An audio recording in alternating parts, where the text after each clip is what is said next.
सबसे प्यारी है, माँ तू जग में न्यारी है।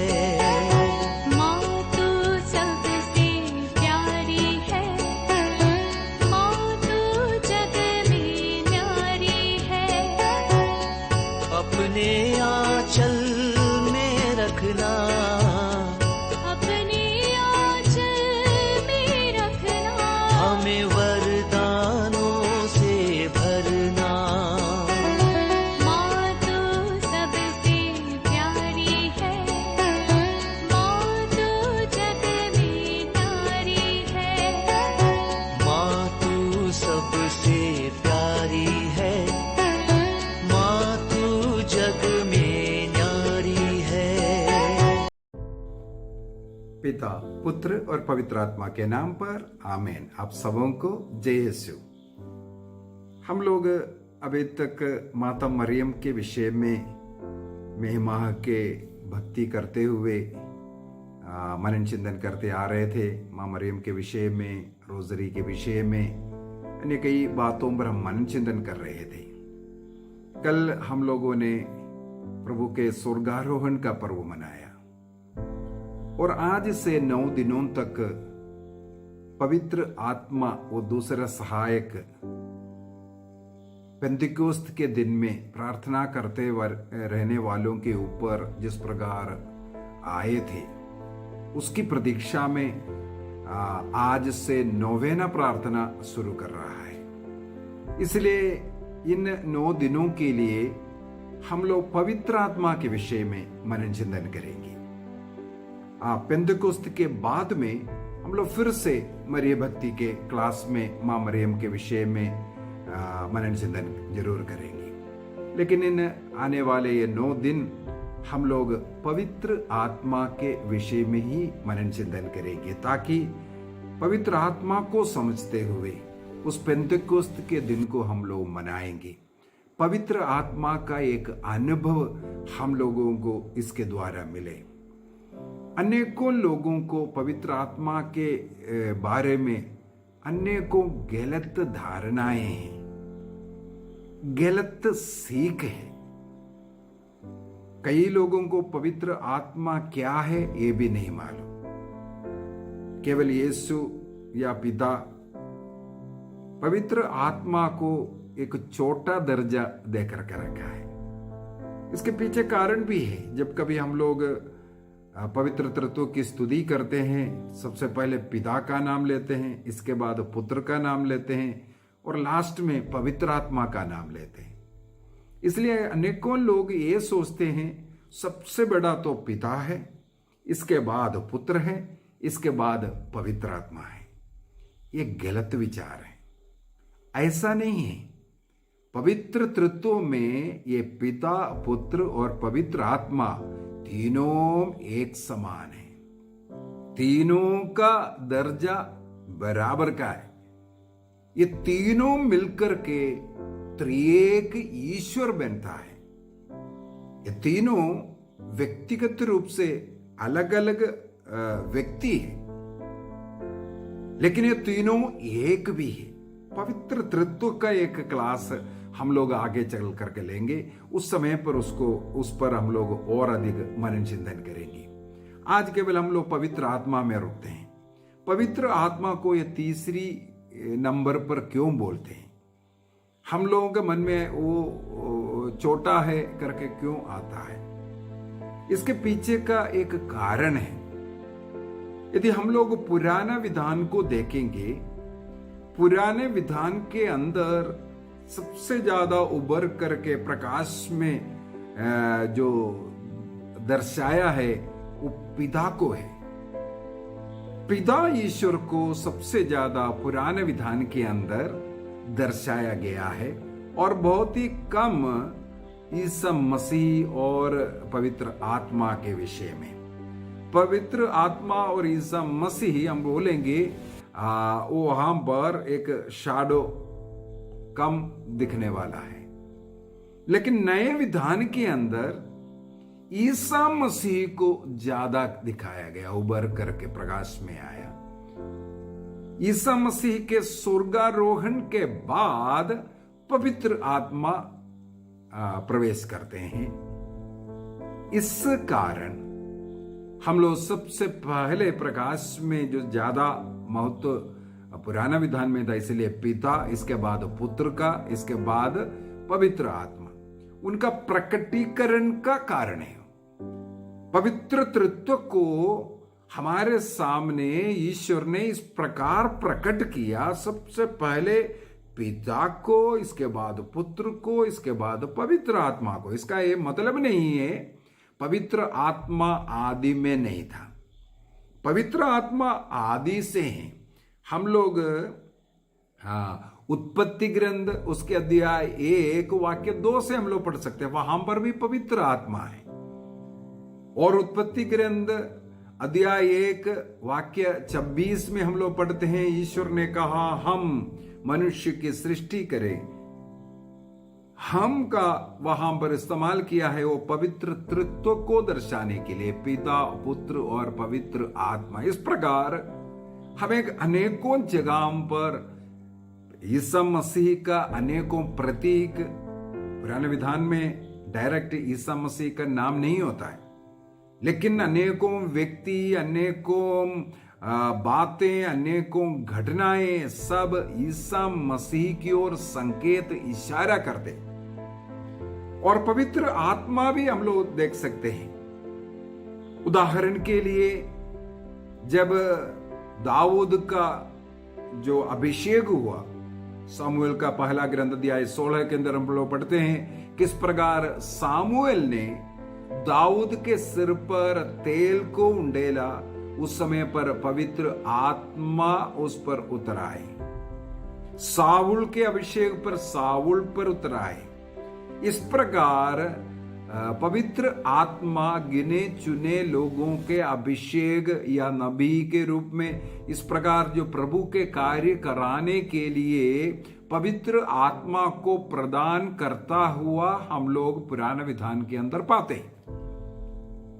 और नए विधान के अंदर ईसा मसीह प्रकाश में है, ज्यादा हम लोग जो मिलता है उनके कार्यकलाप, और वहां पर भी पवित्र आत्मा हम शुरू से पाते हैं। ईसा मसीह पवित्र आत्मा के द्वारा मरियम के गर्भ में आए, और पवित्र आत्मा उनके बपतिस्मा के समय पर, इस प्रकार हर समय आत्मा उनके साथ था। आत्मा के द्वारा संचालित कार्य करने वाला व्यक्ति के रूप में।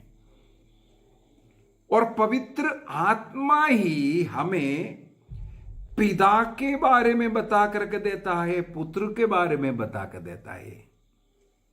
पिता को हमें समझाने वाला, हमें उतना ज्ञान देने वाला और दिखाने वाला पवित्र आत्मा।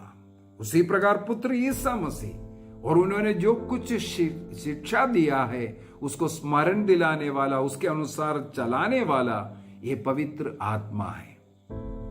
इसका मतलब पवित्र आत्मा जो पवित्र तृत्व के साथ शुरू से है, ये तीनों मिलकर के, पिता और पुत्र और पवित्र आत्मा मिलकर हमारा त्रिएक ईश्वर है। पवित्र बाइबल के अंदर इस पवित्र आत्मा के विषय में, विशेषकर नया विधान को अगर हम पढ़ें, ये नाम ही ईसा मसीह ने हमें दिया। पवित्र आत्मा नाम ईसा मसीह ने ही दिया है। ईश्वर आत्मा है, ईश्वर पवित्र भी है। इसका मतलब आत्मा नाम और पवित्रता का जो नाम है वो दोनों ईश्वर का ही नाम है, लेकिन दोनों मिला करके पवित्र आत्मा वो पवित्र तत्व का तीसरा व्यक्ति भी है। वो आत्मा है, वो पवित्र आत्मा कर करके तीसरे व्यक्ति के रूप में हमें दर्शाया है। हिब्रानी भाषा में एक शब्द है रूआ, उस शब्द से इस आत्मा शब्द को निकालता है। उसी प्रकार सेप्तजिंट बाइबल के अंदर ग्रीक, कोइन ग्रीक जो बाइबल है, उस बाइबल के अंदर उसको न्यूमा नाम डाला है। उसका मतलब है श्वास, हवा। ये इस प्रकार हम लोग उसका अर्थ निकाल सकता है। जैसे यूहन्ना के सुसमाचार अध्याय 3 के अंदर ईसा मसीह निकोदेमुस से कहते हैं, जो हवा उसकी जो इच्छा है उस साइड की ओर बहता है, अर्थात पवित्र आत्मा जिसके ऊपर जाना है, जहां जाना है, उसके अनुसार वो बहता है। तो इन दो शब्दों से, जिस शब्द का अर्थ है हवा या जीव, श्वास, ये सब हम उस शब्द का मतलब निकाल सकते हैं। तो इन शब्द से इसको निकाला गया। कैथोलिक कलीसिया का धर्म शिक्षा ग्रंथ 691 में, कैटेकिज्म 691 में इसके विषय में लिखा हुआ है। और 92 में एक और दूसरा नाम भी लिखा हुआ है, वो है पारक्लेता। उस शब्द एडवोकेट, हमारा सहायक, हमें मदद करने वाला, काम कराने वाला, ज्ञान देने वाला, या हमें शक्ति दे करके चलाने वाला, हमारे साथ रहने वाला, ये सब मतलब है उसको। ईसा मसीह ने ही यूहन्ना के सुसमाचार अध्याय 14 के 16 के अंदर सब हम लोग पढ़ते हैं, एक दूसरा सहायक देगा करके। अभी दूसरा सहायक, इसको भी थोड़ा सीखने की जरूरत है। ये क्यों ईसा मसीह ने कहा एक दूसरा सहायक दूंगा?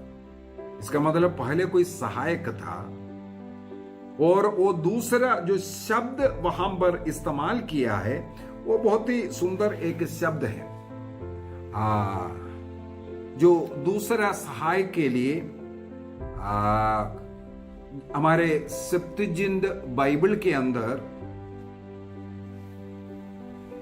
ग्रीक भाषा का, कोइन ग्रीक भाषा में लिखा हुआ, इस्तेमाल किया हुआ शब्द है येलोस। येलोस शब्द वहां पर इस्तेमाल किया। वो जो दूसरा येलोस, वो दूसरा, उस शब्द का मतलब यह है जो पहले जैसे हैं। ईसा मसीह ने कहा एक दूसरा सहायक दूंगा करके। एक जो दूसरा, उसके लिए वहां पर बाइबल में इस्तेमाल किया हुआ शब्द है येलोस। येलोस शब्द का मतलब क्या है? येलोस शब्द का मतलब है जो पहले जो था उसी प्रकार का व्यक्ति दूसरा। पहला व्यक्ति कौन था? ईसा मसीह। ईसा मसीह हमारे साथ रह करके हमें मुक्ति देने के लिए आए, हमारे सहायक है, हमें चंगाई दिया, सब कुछ दिया। इसके बाद ईसा मसीह के स्वर्गारोहण के पहले ईसा मसीह हमें एक दूसरा सहायक दिया, येलोस को दिया। येलोस माने ईसा मसीह के समान, वो पहले व्यक्ति के समान रहने वाला व्यक्ति। यदि एक दूसरा शब्द भी है, उस शब्द है हेटेरोस।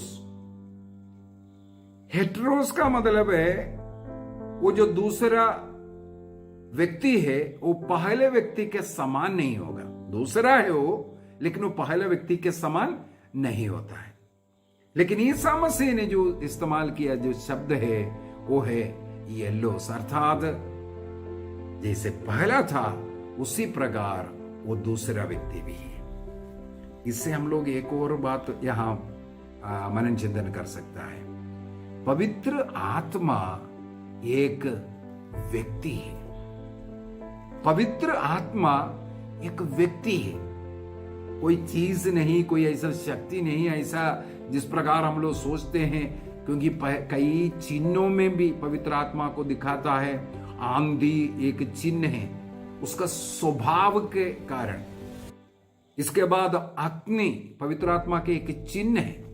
अग्नि पवित्र आत्मा नहीं बल्कि पवित्र आत्मा के एक चिन्ह है। जैसे कपोत, ईसा मसीह बपतिस्मा ग्रहण किया, कपोत के रूप में पवित्र आत्मा उतरा करके।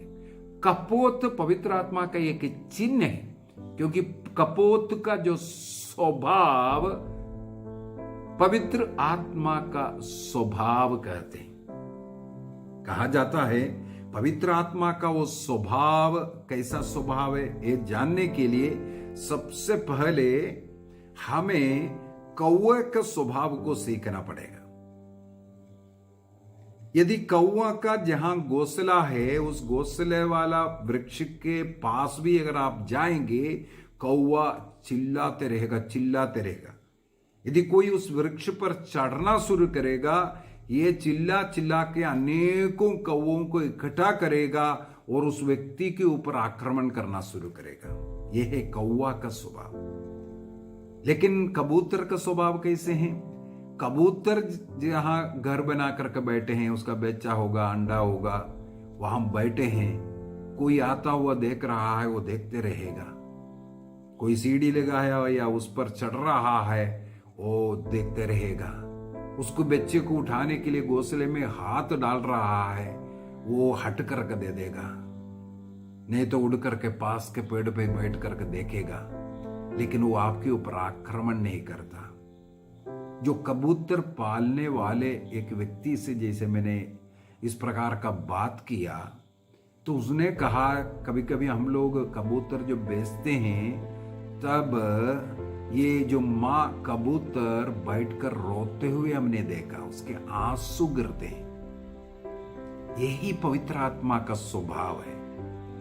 पवित्र आत्मा को दुष्ट आत्मा के साथ देखना, दुष्ट आत्मा का स्वभाव का एकदम उल्टा पवित्र आत्मा, जैसे कौवा के स्वभाव का एकदम उल्टा कबूतर का स्वभाव है। यही उदाहरण हम लोग नूह के समय पर देख सकते हैं। नूह के समय पर नूह ने पोत से सबसे पहले कौवे को छोड़ा, पानी का हालत या उतरने का लायक है कि नहीं ये पता करने के लिए। कौवे के द्वारा नूह को कोई संदेश नहीं मिल पाया, लेकिन इसके बाद उन्होंने कबूतर को छोड़ा। कबूतर को जब छोड़ा, कबूतर उड़ करके वहां से एक वृक्ष का डंडी छोड़ करके, पत्ता छोड़ करके वापस आया। यह है कबूतर का। जब कबूतर आ गया, लोग पोत से उतर करके धरती पर बसने लगा। पवित्र आत्मा हमारे ऊपर जब आएगा, हम भी इस संसार में शांति प्रेम का जीवन जी सकता है। यह है चिन्ह है, ऐसा अनेकों चिन्ह है। बादल और प्रकाश, ये चिन्ह हम लोग निर्गमन ग्रंथ के अंदर इजरायली लोग जब मरुभूमि यात्रा कर रहे थे, दिन में बादल के रूप में उन्हें संरक्षण मिला, रात्रि में उनको चलने के लिए प्रकाश के रूप में, यही पवित्र आत्मा का चिन्ह है। इस प्रकार अनेकों, जैसे दाऊद के ऊपर तेल डाला, तेल पवित्र आत्मा का एक चिन्ह है। हम लोग बपतिस्मा में पानी डाल रहा है, उस समय पर भी हम पवित्र आत्मा का अनुभव, पवित्र आत्मा में हम लोगों का बपतिस्मा होते हैं। और हाथ पवित्र आत्मा का एक चिन्ह है। हाथ सिर पर रख करके हम प्रार्थना करते हैं, या कहीं भी अभिषेक प्रार्थना हो, पुरोहिता अभिषेक हो, इस सब समय पर हाथ रखा जाता है। और उंगली भी, उंगली ईसा मसीह अपने उंगली के सामर्थ्य के द्वारा, यह सामर्थ्य को दिखाने वाला है। पवित्र आत्मा सामर्थ्य शक्तिशाली है, अपने उंगली के द्वारा अशुद्ध आत्माओं को निकाला, अपने सामर्थ्य के द्वारा पवित्र आत्मा के सामर्थ्य को दर्शाने वाला। इस प्रकार अनेकों पवित्र आत्मा का चिन्ह हमें बाइबल में मिलेगा। वो चिन्ह मात्र है, उसका स्वभाव, उसका कर्म के अनुसार इस चिन्ह को चुना गया है। तो पवित्र आत्मा एक व्यक्ति है, और ईसा मसीह भी अनेकों बार वह जब आएगा, वह शब्द किसी वस्तु के लिए हम वह नहीं बोलते, किसी व्यक्ति के लिए इसको इस्तेमाल कर रहा है ना। तो वो शब्द हमें बता करके देता है कि पवित्र आत्मा एक व्यक्ति है। उदाहरण के लिए यूहन्ना के सुसमाचार अध्याय 14 का 16, 17 और अध्याय 15 का 26, 16 का 8, ऐसा अनेकों जगहों पर पवित्र आत्मा को इस प्रकार बुलाया है, दर्शाया है। वो इसका मतलब आत्मा एक व्यक्ति है। यदि वो व्यक्ति है, उसका अन्य अनेकों स्वभाव भी होगा। हम लोग पढ़ते हैं एफेसियों का पत्र अध्याय 5:30 के अंदर पवित्र आत्मा को दुखी नहीं करना है ना। इसका मतलब दुख होना, इसका मतलब एक व्यक्ति है। और थस्सलुनियों का पहला पत्र अध्याय 5 के अंदर हम लोग पढ़ते हैं, उसको रेसिस्ट नहीं करना। पवित्र आत्मा को तुम रुकाना नहीं, रेसिस्ट नहीं करना। Do not resist holy spirit. तो पवित्र आत्मा को हम रोका सकता है, उसको हम दुख दे सकता है। और पवित्र आत्मा हमारे सब अंध मन के जो भी विचार वो सब जानने वाला है। ज्ञान, इसका मतलब वो एक व्यक्ति है। ज्ञानी है, इसका मतलब व्यक्ति है। लोग उनका टेस्टिंग, परीक्षा भी कर सकता है। प्रेरित चरित्र अध्याय 5 के अंदर जब अननियस और सफीरा ने पाप किया, पेतरुस ने ही कहा, पवित्र आत्मा का तुम क्यों परीक्षा कर रहे है ना। तो इस प्रकार का अनेकों प्रयोग के द्वारा भी हम लोग ये बोल सकते हैं, पवित्र आत्मा एक व्यक्ति है। पवित्र आत्मा के विरुद्ध जो करने वाला पाप, उसका भी एक क्लास लेंगे, क्योंकि अच्छा रहेगा एक क्लास हो कौन सा है पवित्र आत्मा के विरुद्ध का जो पाप, जिसको क्षमा नहीं होगा बोलता है। तो वो व्यक्ति है, इस कारण उनके विरुद्ध जो पाप है वो पाप क्षमा नहीं होता है।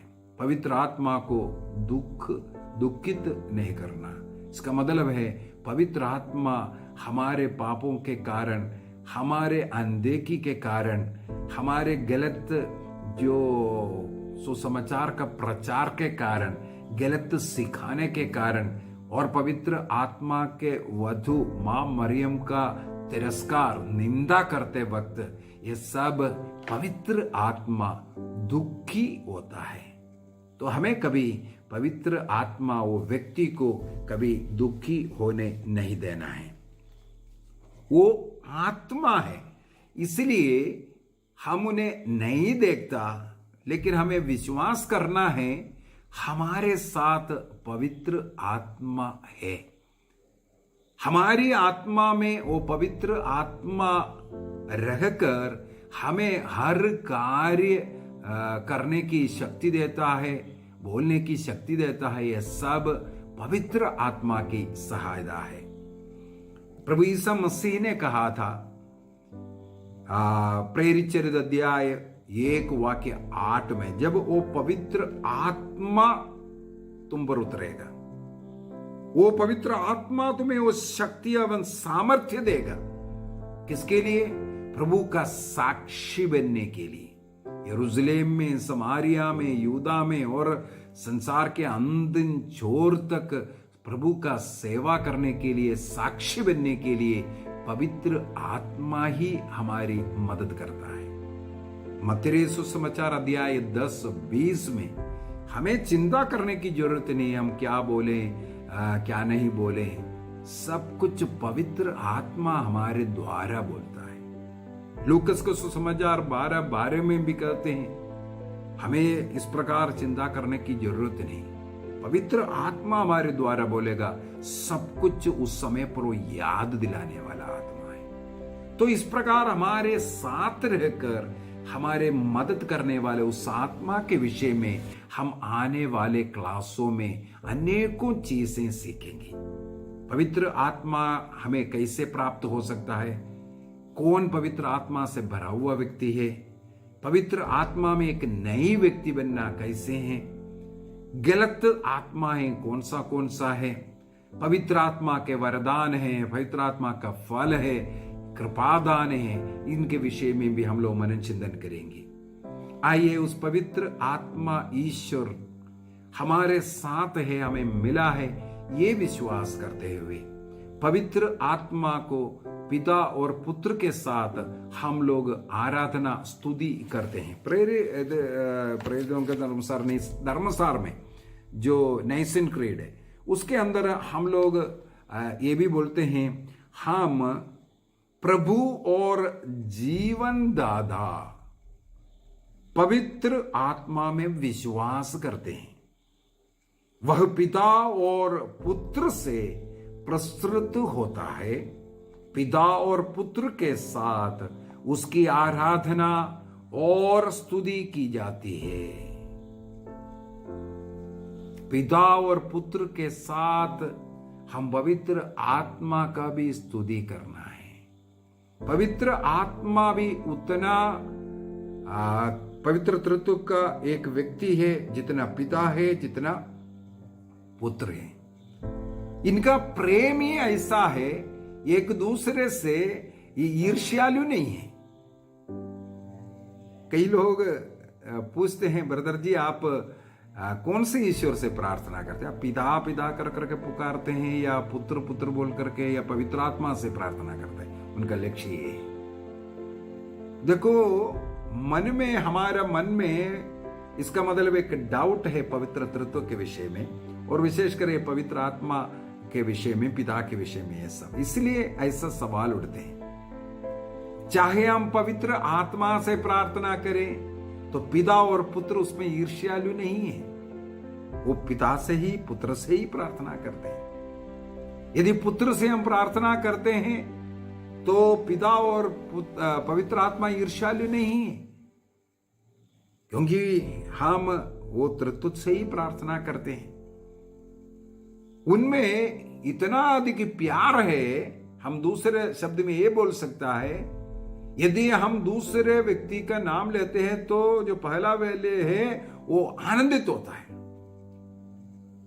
एक दूसरे को प्रकट करता है।